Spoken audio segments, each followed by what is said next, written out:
साडी हा सर्वात ग्रेसफुल पेहराव आहे, पण आपल्याला उगाचच आपण साडी जाड दिसू का काय असं वाटतं. ह्या 3 सोप्या ट्रिक वापरून साडीत सडपातळ दिसा. Think vertical. मानवी मेंदू बघताना नेहमी वरपासून खाली असा बघतो. साडीत सडपातळ दिसायचं असेल तर आपण असा व्हर्टिकल विचार करूया. साडी उभ्या डिझाईनची असेल तर उंचीचं इल्युजन तयार होईल. शरीराची रुंदी कमी आणि उंची जास्त वाटेल. रुंद बॉर्डर असेल तर उंची कापल्यासारखी होऊन जाड दिसेल. बारीक काठांची साडी असेल तर हे होणार नाही. मोठे प्रिंट्स, फ्लोरल प्रिंट्स, मोठे बुट्टे शरीराचा विस्तार वाढवून दाखवतात. त्याऐवजी उभ्या वेलींचं डिझाईन, लहान बुट्टे स्लिम लुक देतात.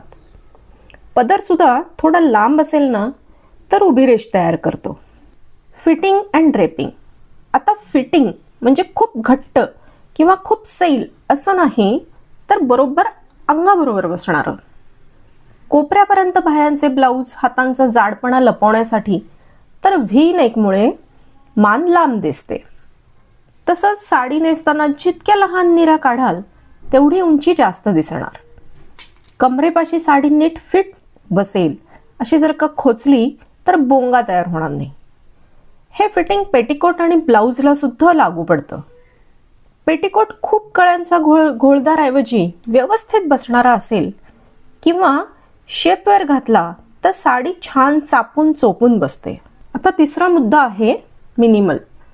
मिनिमल म्हणजे लहान किंवा कमी. डिझाईन छोटा असेल तर जाडी कमी दिसेल, हे तर आहेच, पण फॅब्रिक सुद्धा खूप फुगणारं नसून जॉर्जेट सारखं अटोपशीर असेल ना तर ते अंगाला छान पण सुळसुळीत बसतं. आणि काही कापडं अशी असतात की ज्यांचा स्वतःचाच पसारा खूप जास्त दिसतो, त्यामुळेही आपण जाड दिसतो. तसंच खूप रंग, जास्त रंग आहेत, त्याऐवजी एक रंग 2 रंगाची साडी असेल ना तर कुठे उंची तुटत नाही, त्यामुळेही आपण सडपातळ दिसतो.